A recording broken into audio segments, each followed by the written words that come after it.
할렐루야. 저에게 평강의 복을 기원하는 마음으로 샬롬 인사 나누시기 바랍니다. 샬롬.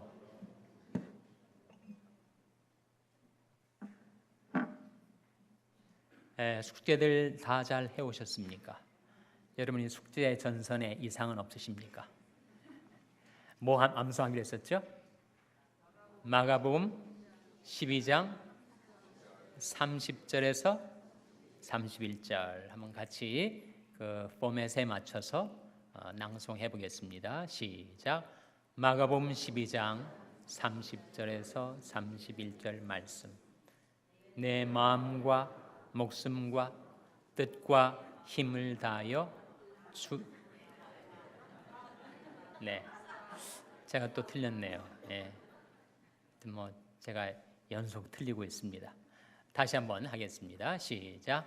내 마음을 다하고 목숨을 다하고 뜻을 다하고 힘을 다하여 주 너희 하나님을 사랑하라 하신 것이요 둘째는 이것이니 내 이웃을 내 자신과 같이 사랑하라 하신 것이라. 이에서 더 큰 계명이 없느니라. 마가복음 12장 30절 31절 말씀. 또 하나 제가 틀렸죠? 자신이 아니라 몸과 같이. 자, 한번 다시 한번 전체 낭송해 보도록 하겠습니다. 제가 틀리는 걸 너무들 좋아하시는 것 같은데 여러분 심보가 왜 그렇습니까? 자, 다시 한번 낭송하겠습니다. 시작. 마가복음 12장 30절 31절 말씀. 내 마음을 다하고 목숨을 다하고 뜻을 다하고 힘을 다하여 주 너희 하나님을 사랑하라 하신 것이요 둘째는 이것이니 내 이웃을 내 몸과 같이 사랑하라 하신 것이라. 이에서 더 큰 계명이 없느니라. 마가복음 12장 30절 31절 말씀입니다. 잘 암송하셨습니다. 저는 바람풍 하더라도 여러분은 바람풍 잘 하고 계신 겁니다. 암송 구절이 아주 긴 말씀인데 가장 중요한 성경의 계명이죠. 우리 암송한 이 말씀을 가리켜서 뭐라고 하죠? 그 말씀을 가리켜서 이렇게 말을 합니다.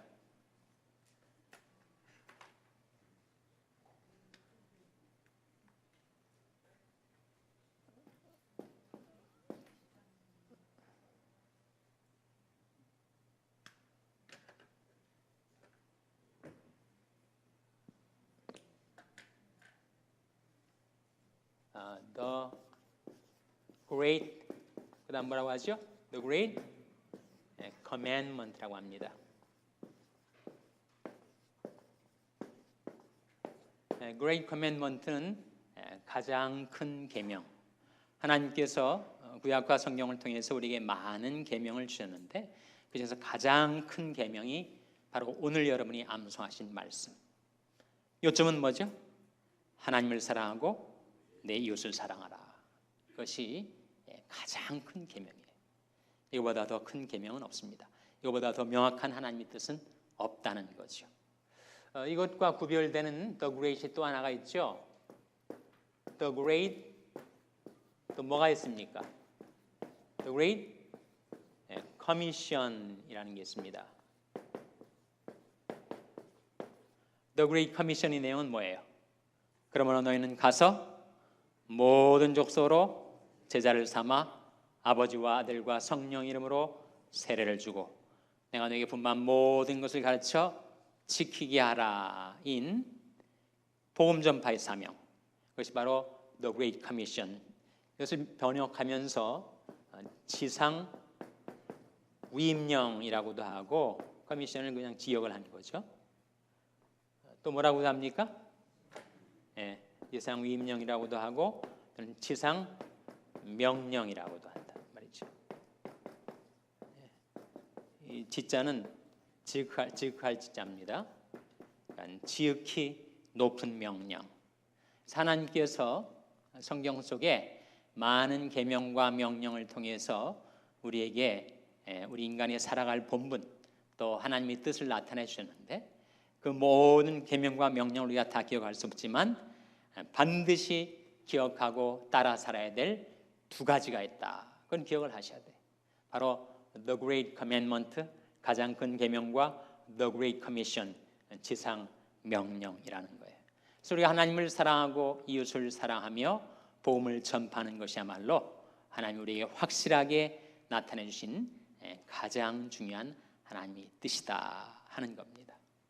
삼성이 좀 힘들으셨을지라도 마가복음 12장 30절 31절 말씀을 좀 기억을 해두시면 여러분 정말 평생에 귀중한 여러분의 자산이 될 겁니다. 다음 주 암송구절은 제가 오늘 끝날 때 말씀을 드리겠고, 한 가지 미리 오늘 찬양 기도회는 제가 인도하지 않고 최종원 목사님이 인도를 하실 거예요. 제가 이번 주 좀 무리를 해서 그런지 컨디션이 좀 안 좋아서 오늘 최 목사님께 좀 부탁을 드렸습니다. 뭔가 좀 새로운 찬양 기도의 분위기도 가지실 수가 있을 것 같습니다. 물론 내일 새벽 기도는 제가 나와서 인도를 하게 되겠습니다.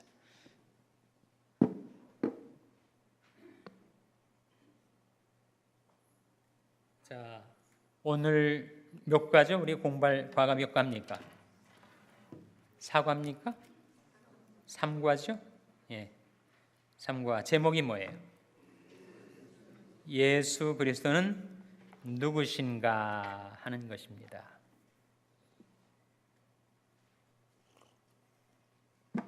예수 그리스도는 누구신가? 첫 문장이 그 질문에 대한 모든 답을 담고 있는 문장입니다. 첫 문장이 뭐예요?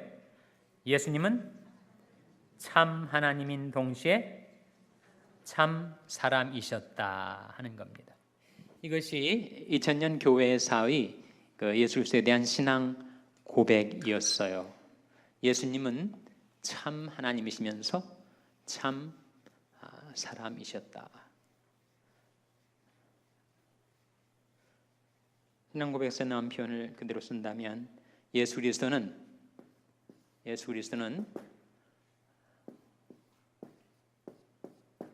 fully God, fully human, 그렇게 말을 합니다. 예수님은 완전히 하나님이시고 완전한 하나님이시고 또한 예수님은 완전한 인간이시다. 만일 우리가 예수 그리스도에게 있는 이 신성과 인성 중에 어느 하나를 잃어버리게 된다면 우리는 예수 그리스도를 잘못 이해하는 것이 되는 것입니다. 예수 그리스도는 완전한 하나님이시면서 완전한 인간이시고 예수님에게서는 신성과 인성이 함께 계셨다 하는 것이 바로 오늘 공부할 내용의 주제입니다. 자, 그러면 우리 1번 질문 한번 보도록 하시겠어요? 1번 질문. 예수님은 세상에 계실 때에도 참 하나님이셨다. 이것을 예수님은 스스로 어떻게 증거하셨는가? 예수님이 공생애 중에 자신이 하나님이심을 어떻게 증거하셨는가 하는 질문이죠. 요한복음 14장 8절 9절 한번 찾아보세요. 예수에 오신 분들도 계시겠지만 다 같이 한번 찾아보시기 바랍니다. 요한복음 14장 8절 9절 말씀. 요한복음 14장 8절 9절 말씀. 우리 한번 같이 읽겠습니다. 요한복음 14장 8절 9절입니다. 시작. 빌립이 가로되 주여 아버지를 우리에게 보여 주옵소서. 그리하시면 족하겠나이다. 예수께서 가라사대 빌립아 내가 이렇게 오래 너희와 함께 있을 때 내가 나를 알지 못하느냐? 나를 본 자는 아버지를 보았거늘 어찌하여 아버지를 보이라 하느냐? 빌립이 예수님을 따라다니면서 예수님 말씀하신 하나님을 좀 확실하게 좀 보여주셨으면 좋겠다, 그런 소원을 갖게 된 거죠. 그래서 실제로 예수님 그렇게 말씀을 드린 겁니다. 우리에게 아버지를 좀 보여주세요. 그러면 저희들이 참 족하겠습니다. 그때 예수님께서 빌립아, 내가 이렇게 오래 너희와 함께 있을 때 내가 나를 알지 못하느냐? 나를 본 자는 아버지를 보았거늘. 그래서 예수님은 자신이 하나님이심을 이 말씀 가운데 증거하신 것입니다. 이것이 예수님과 빌립 사이에 오갔던 대화에서 드러난 것이고, 성경 전체가 바로 예수님은 하나님이시다. 나중에 이것은 다음과 삼위일체에 대해서 우리가 공부할 때 좀 더 깊이 생각을 해보겠습니다만, 성경은 예수 그리스도가 단순한 위인이 아니라는 거죠. 세계 4대 성인이고 그 중에서도 실천의 성인에 그치는 것이 아니고 예수 그리스도는 하나님이시다라는 사실을 성경은 증거하고 있습니다.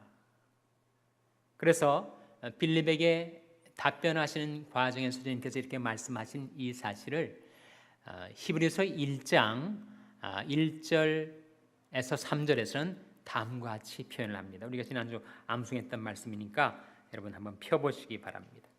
히브리서 1장 1절에서 3절.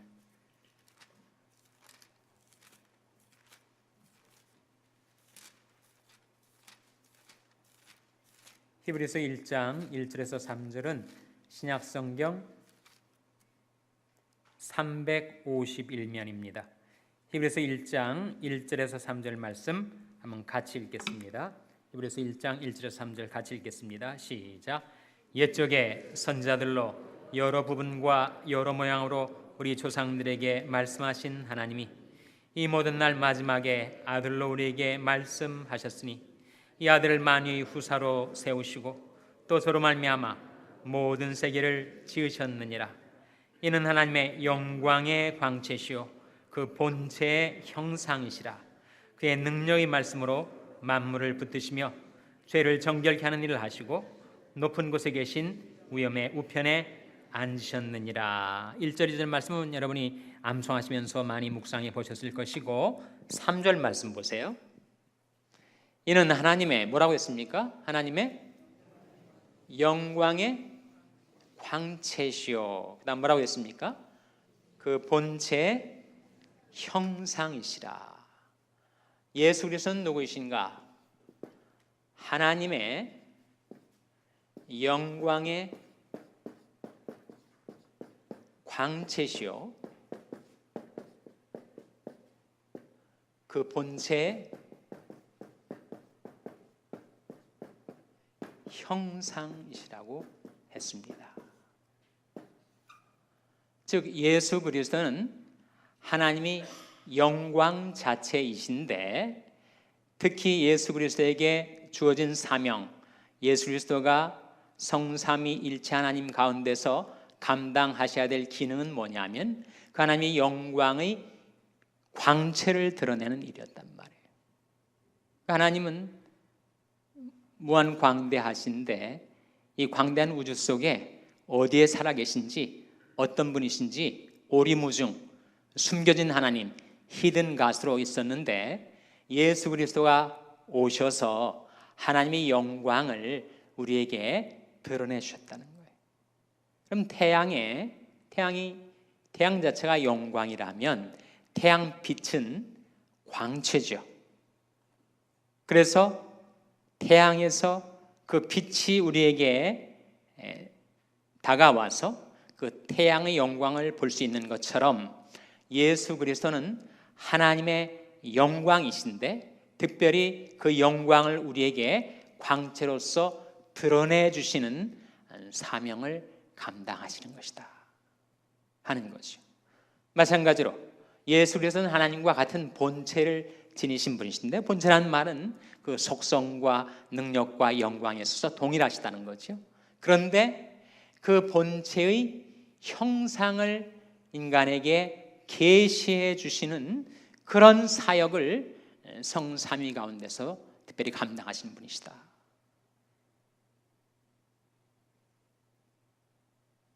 그래서 예수 그리스도는 하나님이신데 인간이 되셔서 우리에게 하나님의 영광을 광채로 드러내시고 그 하나님의 본체를 형상으로 우리에게 알려주신 분입니다. 그래서 요한복음 1장 18절을 보세요. 요한복음 1장 18절.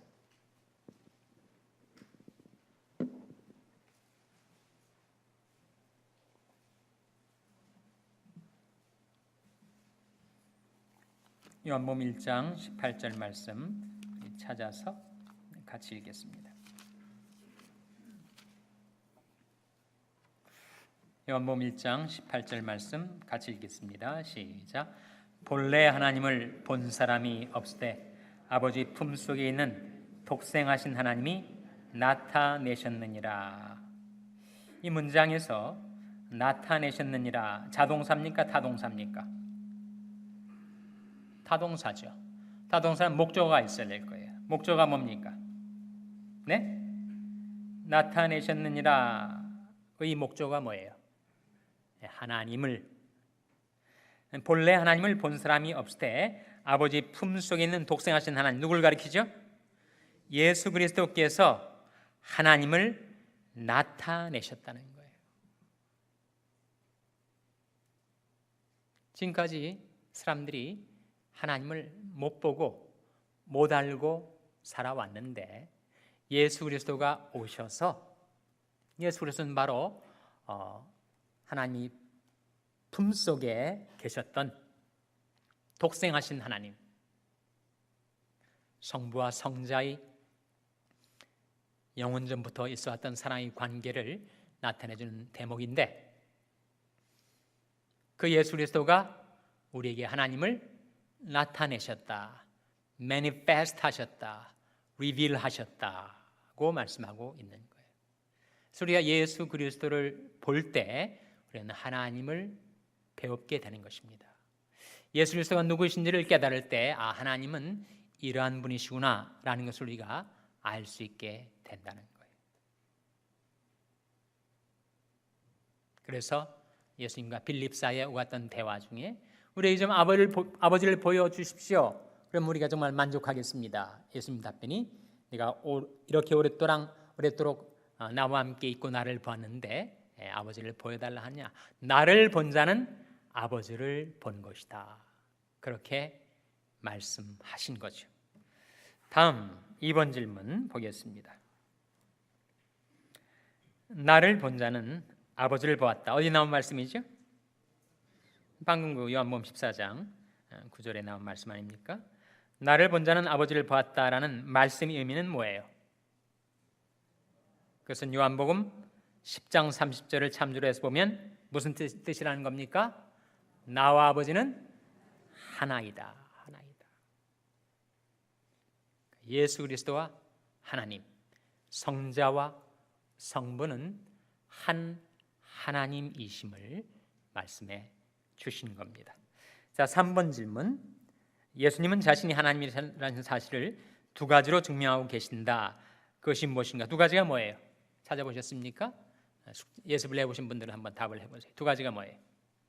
하나는 말이고 다른 하나는 일이죠. 즉 예수 그리스도를 통해서 말씀하신 그 모든 말씀은 하나님이 말씀하신 것이고, 예수님을 통해서 나타났던 모든 일들, 사역들은 다 하나님이 일하신 것이다. 구체적으로 어떤 것들이 있는가? 일 중에서는 4번에 예수님이 하나님이 아니셨다면 절대 할 수 없는 말과 행동을 많이 하셨는데, 여기 말과 행동이란 말이 3번 질문에 연결되는 표현입니다. 그 예를 하나 들어보라. 자, 마가복음 2장 5절은 뭐였습니까? 소자야 내 죄사함을 받았느니라. 예수님 그렇게 말씀하셨어요.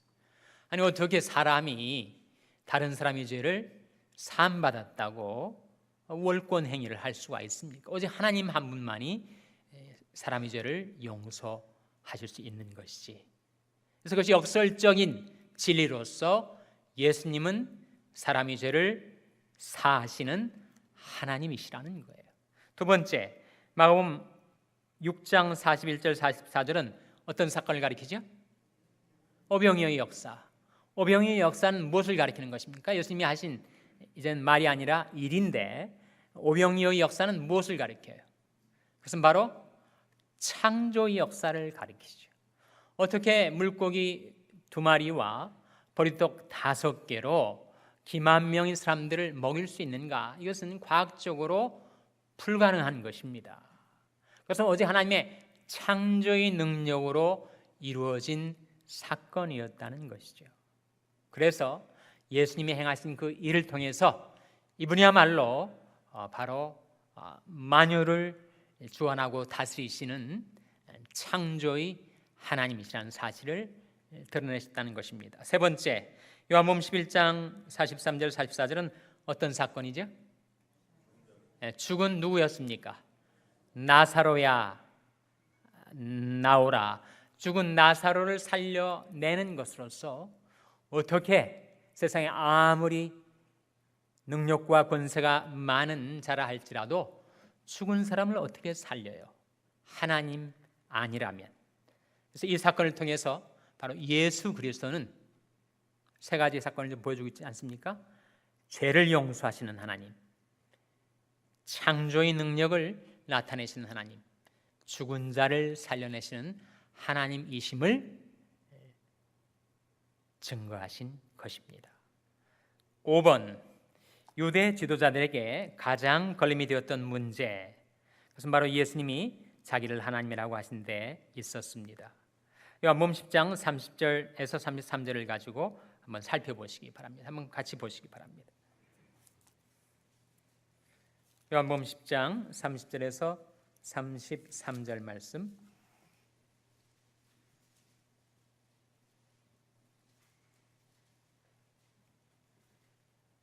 같이 읽겠습니다. 시작. 나와 아버지는 하나이니라 하신대 유대인들이 다시 돌을 들어 치려 하거늘 예수께서 대답하시되 내가 아버지께로 말미암아 여러 가지 선한 일을 너에게 보였거늘 그 중에 어떤 일로 나를 돌로 치려 하느냐. 유대인들이 대답하되 선한 일을 인하여 우리가 너를 돌로 치려는 것이 아니라 참남함을 인함이 내가 사람이 되어 자칭 하나님이라 함이로라. 여기에 예수님을 그들이 돌로 치려했었던 이유, 그들이 예수님을 정죄하고 단죄하려 했던 죄목이 나옵니다. 그 죄목이 뭐죠? 죄목이 바로 참남죄입니다. 참남죄. 참남죄를 다른 말로 뭐라고 하죠? 신성 모독죄라고 합니다. 그러니까 유대인들이 예수님이 하시는 말씀이나 일들을 미뤄보건대 이 자는 분명히 신성 모독자다. 가장 마땅히 중벌을 받아야 될 죄 중에 가장 큰 죄악, 그야말로 캐피털 퍼니시먼트를 받아야 될 중죄임에 분명하다. 바로 예수님을 참남죄로 몰아가는 것입니다. 만일 예수님이 인간이었다면, 단순한 위인이었다면 예수님은 참남죄를 범한 것이죠. 예수님이 말씀하신 대로 하나님이셨다면 유대인들은 하나님을 십자가에 처형시킨 것입니다. 그래서 나중에 예수님이 십자가에 돌아가실 때 여러 힘이 작용하지 않아요? 유대의 교권도 작용하고 또 뭐도 작용하죠? 로마의 정권도 작용하고 빌라도 총독, 유대 종교 지도자들, 그리고 그야말로 아우성치는 민중들, 백성들이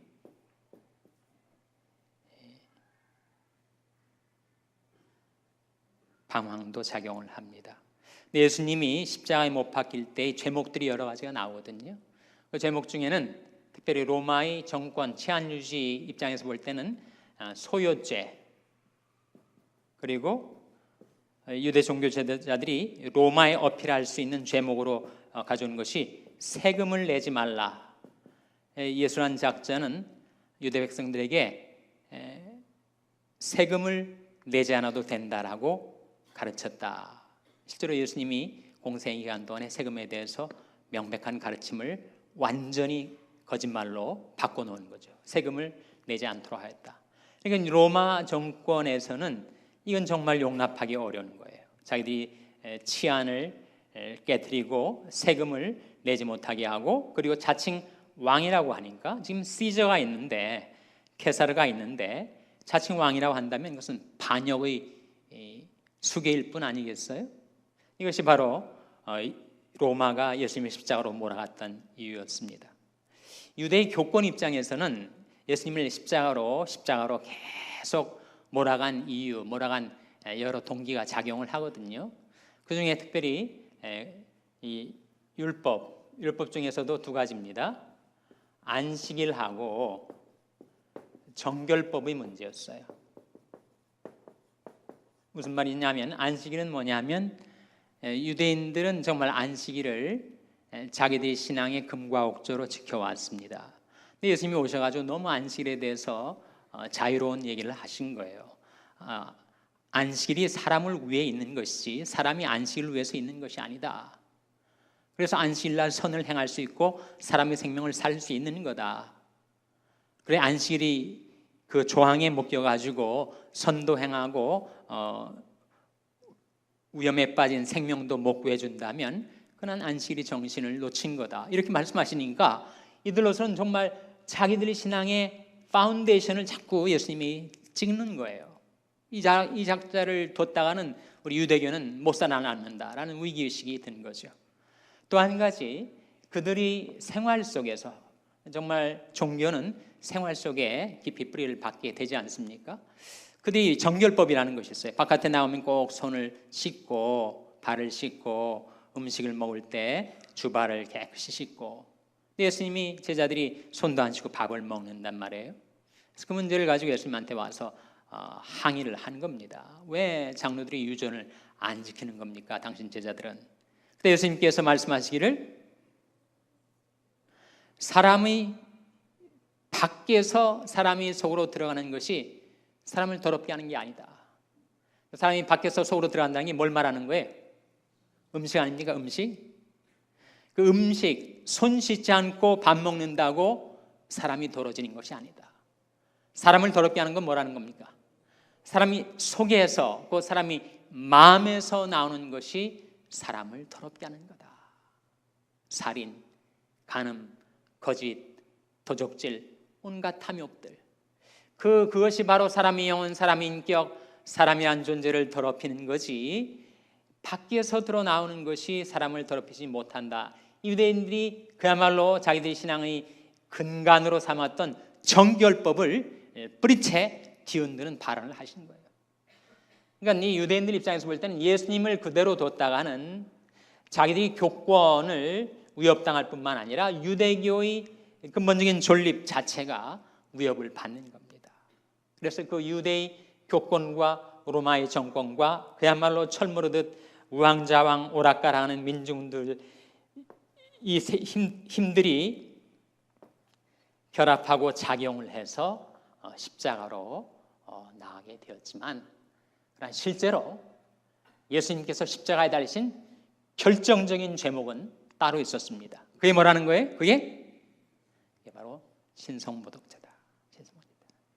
유대인들은 예수는 인간인데, 혹 타고난 인간일지 몰라도 결코 하나님일 수 없는데 스스로 하나님이라고 했으니 처형당하여 마땅하다. 그래서 십자가가 있게 된 것입니다. 그래서 예수 그리스도는 바로 하나님이시다고, 예수와 하나님은 하나라고 성경은 선언하고 있는 거죠. 그 다음 질문 보겠습니다. 6번, 7번 건너뛰고요. 8번 보겠습니다. 예수님이 신성을 부인하면 그는 우리 구원자가 될 수 없다. 그 이유를 한번 생각해보라. 우리가 예수님이 신성을 부인하면 예수님이 우리 구원자가 될 수 없는 이유가 뭐죠?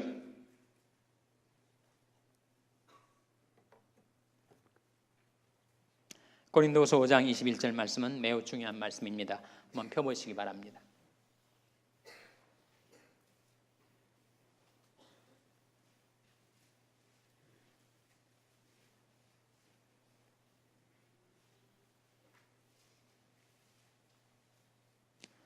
자, 고린도후서 5장 21절 말씀 찾으셨어요? 네, 한번 같이 읽겠습니다. 시작.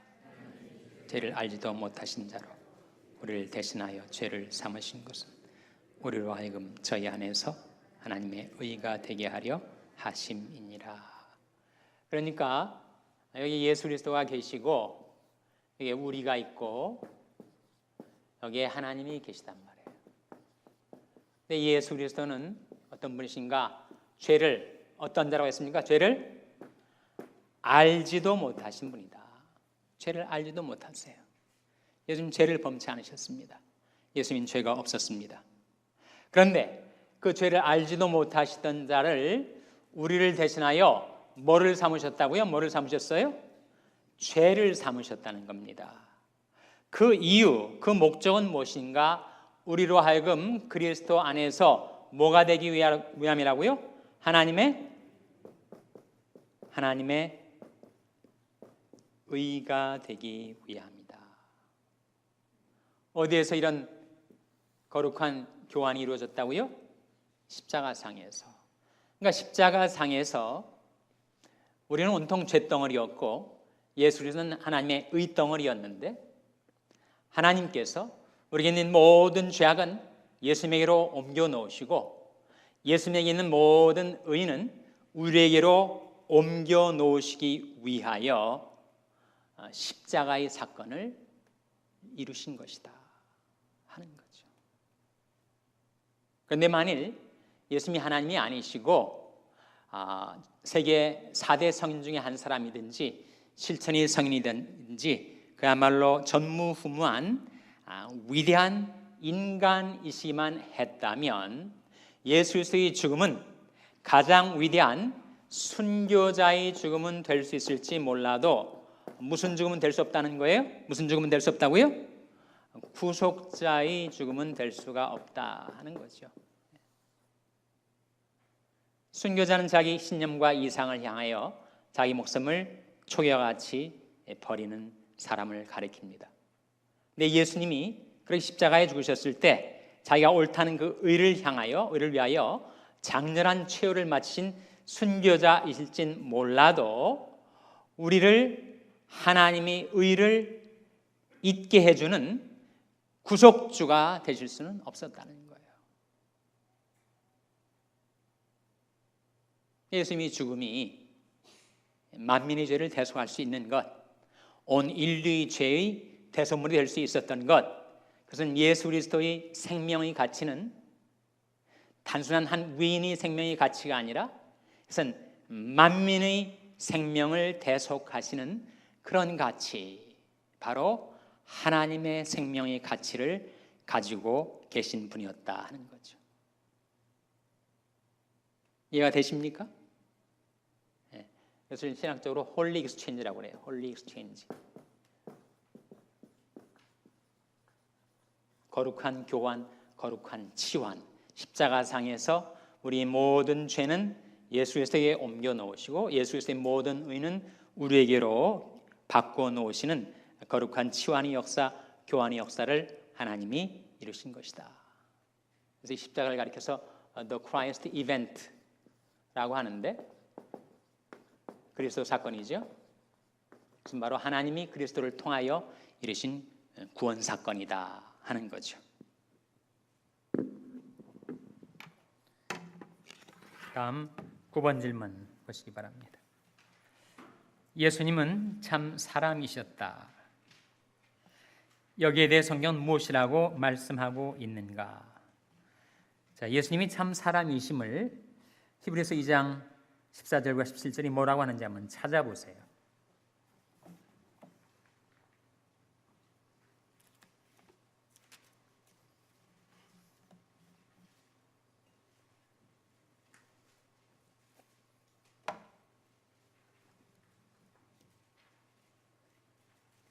히브리서 2장 14절 말씀.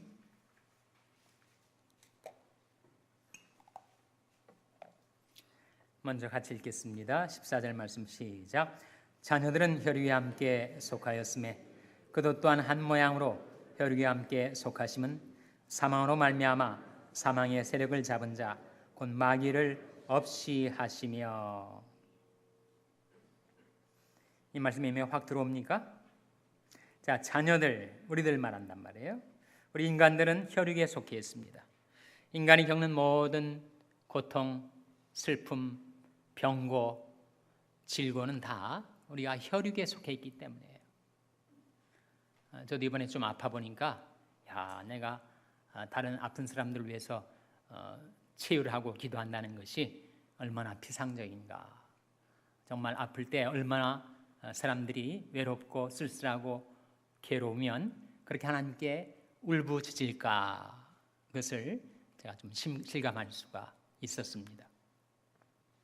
그래서 우리 인간이 혈육을 지닌 연약한 존재이기 때문에 예수님께서 인간이 되셔서 우리가 겪는 모든 고통과 아픔을 몸소 겪으시고 우리를 체휼, 말 그대로 겪으셔서 긍휼히 여길 수가 있게 되셨고, 그리고 무엇으로 말미암아 무엇의 세력을 잡은 무엇을 없이 한다 하는 말씀이 나옵니까? 14절에 사망으로 말미암아 사망의 세력을 잡은 자 곧 마귀를 없이 하시며.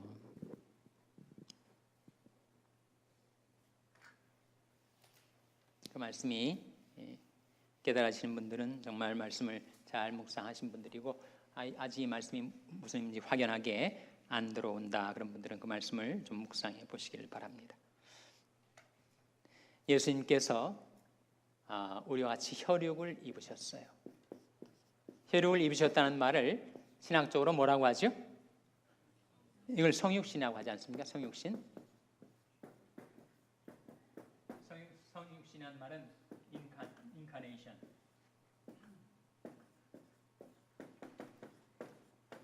이 성자는 무슨 성자예요? 거룩할 성자가 아니라 이룰 성자. 육신을 이루셨다. 말씀이 육신이 되어 우리 가운데 거하심에 우리가 그 영광을 보니 아버지 독생자 영광이요 은혜와 진리가 충만하더라. 인카네이션의 인은 인투를 의미하고 카르가 바로 이 플래시 뜻입니다. 그러니까 플래시 속으로 들어오셨다는 거죠. 근데 예수님께서 왜 혈육이 되셨는가?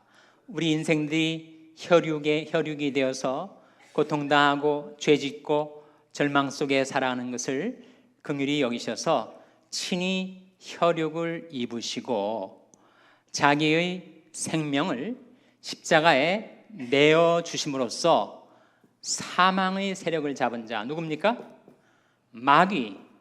마귀를 그 사망으로, 예수님의 사망으로 없이 할 수 있게 되었다는 거예요. 좀 더 쉬운 비근한 예를 들자면 일사부재리와 같은 거죠. 그러니까 법정에서 한 사람이 죄에 대해서 한번 정죄를 당해서 형을 살면 동일한 죗값을 치른 그 죄에 대해서 또다시 그 사람을 형을 살지 못하게 하는 것처럼 예수님께서 십자가 위에서 온 세상 사람들이 죄악을 짊어지시고 그 죗값을 우리가 받아야 될 텐데 우리를 살리시기 위해서 당신 자신이 몸소 죗값을 걸머지시고 그 고귀한 생명의 피를 흘려 사망하심으로써 사망의 세력을 잡은 자 마귀가 더 이상 우리 인생들을 좌지우지 정죄하고 위협하고 그리고 마귀에 사로잡혀 살지 않도록 우리를 자유케 하셨다. 자녀들은 함께 혈육에 속하셨음에 그도 또한 한 모양으로 혈육에 함께 속하심은 사망으로 말미암아 사망의 세력을 잡은 자 마귀를 없이 하시며 죽기를 두려움으로 일생에 매여 종노릇하는 모든 자들을 놓아주려 하심이라. 그런 자유를 우리에게 주셨다는 거예요.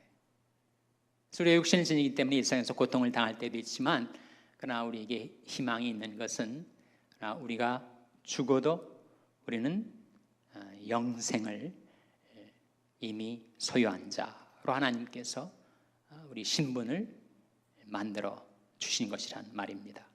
다시 돌아와서 17절 한번 보겠습니다. 히브리서 2장 17절 같이 읽겠습니다. 시작. 그러므로 저가 범사의 형제들과 같이 되심이 마땅하도다. 이는 하나님이 이래 자비하고 충성된 대제사장이 되어 백성의 죄를 구속하려 하심이라. 예수님에 대해서 대제사장이라고 소개하면서 대제사장을 소개하는 두 가지 형용사가 나옵니다. 두 가지 형용사 뭐죠? 네? 자비하고 그다음 뭐예요? 자비하고 충성된 대제사장. 예수님은 대제사장이신데 예수님은 자비하고 충성된 대제사장입니다. 이 두 가지 형용사가 향하는 의미상 수식하는 대상이 있어요. 자, 자비하고는 누구에 대해서 자비하는 거예요? 우리에 대해서. 충성된 것은 누구에 대해서 충성된 거예요? 하나님 아버지에 대해서. 그래서 예수님은 우리에게는 한없이 자비하시고 하나님 아버지께는 죽도록 충성하신 그런 대제사장이셨다 하는 거죠.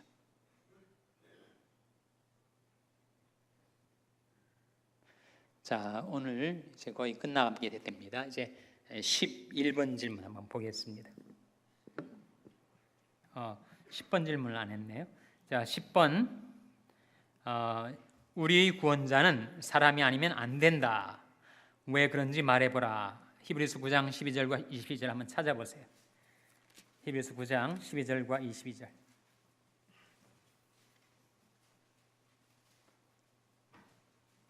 먼저 히브리서 9장 12절 한번 같이 읽겠습니다. 시작. 염소와 송아지 피로 아니하고 오직 자기 피로 영원한 속죄를 이루사 단번에 성소에 들어가셨느니라. 이 질문에 대한 답이 됩니까? 자, 우리 구원자는 사람이 아니면 안 된다. 왜 그런지 말해보라. 왜 그런 거예요? 여기에 왜 그런지 말해보라 라는 질문에 대한 답이 되는 키워드가 뭐예요? 피 아닙니까? 피. 예수님이 만약에 영이었다면, 예수님이 시공을 초월하여 둥둥 어디든지 떠다니는 영이었다면 예수님은 우리를 구원하지 못하셨죠. 우리와 같은 똑같은 인간이 되셔서 그 생명의 피를 흘리심으로 우리 죄를 대속하실 수가 있었다 하는 거죠. 마찬가지 22절 말씀 같이 읽겠습니다. 22절 말씀 시작. 율법을 조차 거의 모든 물건이 피로써 정결케 되나니 피 흘림이 없은즉 사함이 없느니라. 뭐가 없으면 뭐도 없다고요? 피 흘림이 없은즉 사함이 없습니다. 그래서 여러분 생활하다가 불행하게도 이런저런 죄를 범할 때 그 죄사함을 받는 근거가 뭐예요? 우리 하나님 앞에, 거룩하신 하나님 앞에 어떻게 죄 지은 내가 담대하게 나올 수가 있습니까? 예수님의 피를 바라보고. 그러니까 마귀는 어떻게 쓰든지 그 예수님 피를 우리에게 가리려고 해요. 내가 지은 죄를 자꾸 생각나게 합니다. 그리고 자꾸 나를 송사하고 정죄하고 네가 이런 죄를 범하고도 크리스찬이라고 할 수 있느냐, 하나님 앞에 나오려고 할 수가 있느냐, 이렇게 막아선단 말이에요. 그때 우리로 하여금 마귀 모든 정죄와 송사를 넘어서서 하나님 앞에 달려 나올 수 있게 해주는 힘이 뭐냐? 피라는 거죠. 왜냐하면 피 흘림이 없은즉 사함이 없으므로, 피가 흘려졌기에 사함 받을 수 있는 길이 열렸으니까. 그것을 내가 얼만큼 의지하는가에 따라서 나의 갱신, 나의 변화, 나의 새롭게 됨이 달려있다는 거죠. 그걸 의지하지 않으면 우리는 계속 뭐가 어떻게 되는지도 모른 채 마귀의 손 안에서 우리는 늘 당하고 삽니다. 요한일서 1장 7절 말씀 기억하십니까? 저가 빛 가운데 계신 것 같이 우리도 빛 가운데 행하면 우리가 서로 사귐이 있고 그 아들 예수의 피가 우리를 모든 죄에서 깨끗하게 하실 것이요 하는 말씀이죠. 11번 하나님이 동시에 사람이신 예수 그리스도만이 세상을 구원하실 수 있는 유일한 구원자가 되신다.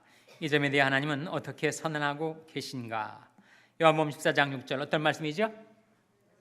내가 곧 길이요 진리요 생명이니 나로 말미암지 않고는 아버지께로 올 자가 없느니라. 그리고 사도행전 4장 12절 말씀 뭐죠? 다른 이로서는 구원을 얻을 수 없나니 천하 인간의 구원을 얻을 만한 다른 이름을 우리에게 주신 일이 없음이니라 하였더라. 그래서 이제 총정리를 해보겠습니다. 우리과 오늘 제3과 예수 그리스도는 누구신가 하는 질문에 대해서 우리가 맨 처음에 이렇게 정리했다는 것을 여러분 기억하실 거예요. 예수 그리스도는 누구신가? Fully God. 그 다음 뭡니까? Fully Human. 예수님은 완전한 하나님이시면서 완전한 인간이시다. 예수님이 완전한 인간이셔야 하는 이유는 뭡니까?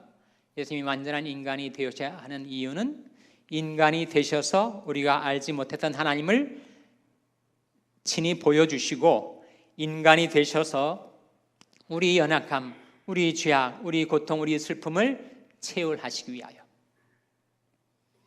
그리고 예수님이 하나님이셔야 우리가 구원을 받을 수 있는 이유는 예수님이 아무리 위대한 탁월한 인간이었다 할지라도 예수님이 죽음은 결국 한 순교자의 장렬한 죄일 수밖에 없었는데 그분이 하나님이셨기 때문에 그분의 죽음은 구속주의 대속의 죽음이었다. 예수님이 완전한 하나님이시면서 완전한 인간이 되셔야 하는 이유는 바로 저와 여러분 나의 구원을 위해서라는 거예요. 만일 이 두 가지 중에 하나가 빠지게 된다면 나는 구원받지 못하고 마는 것입니다.